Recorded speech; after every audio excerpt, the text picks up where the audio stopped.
তো আজকে আমি বানাবো ম্যাঙ্গো জুস অথবা ম্যাঙ্গো শেক, যেটাই তোমরা বলবে। তো এখানে দুটো আম নিয়েছি। দেখো, আমি এটা অনেকবারই বানিয়ে খেয়েছি, তো আমি ভাবলাম তোমাদের সাথে একবার শেয়ার করি। এই জন্য এই মিক্সির জারে দেখো আমার একটু পেস্ট আছেই। তো আমগুলো এইভাবে ছুলে নিতে হবে, চপারে ছুলে নেব। এখানে এইভাবে ছোটো এরকম করে কেটে নিতে হবে। এরকম কেটে নিলে কী হবে, মানে পেস্টটা খুব ভালোভাবে হয়ে যায়।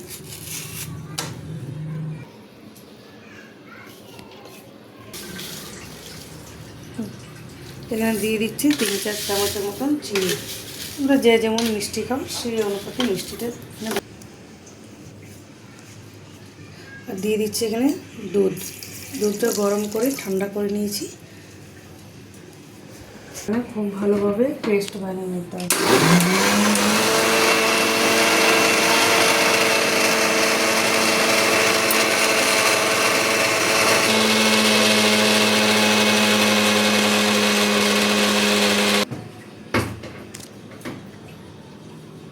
এখানে পেস্ট হয়ে গেছে, এই যে।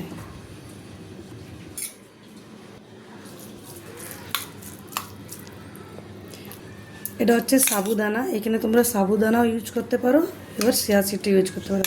এই সাবুদানাটা আমি জলে ভিজিয়ে আর গরম জলে ফুটিয়ে আবার ঠান্ডা জল ঢেলে রেখে দিয়েছি।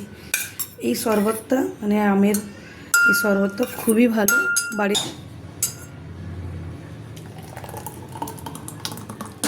এই যে ঢালচিটা নিচ দিয়ে দেবো।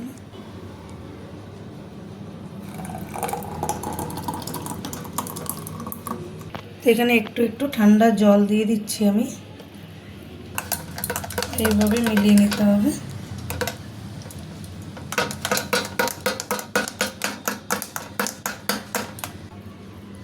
এই যে আমের ছোট ছোট কেটে রেখেছি স্লাইস করে, সেগুলো দিয়ে দেবো।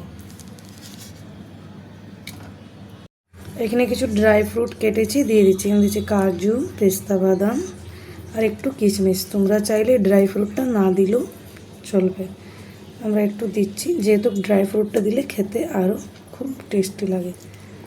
তো একবার এইভাবে ম্যাঙ্গো শেক অথবা ম্যাঙ্গো শরবত বানিয়ে খেয়ে দেখবে, পাকা আমি খুবই ভালো লাগে। আর কেমন লাগলো নিশ্চয়ই জানাবে। এইখানে তো আমরা মা ছেলে খাচ্ছি, দেখি খেয়ে।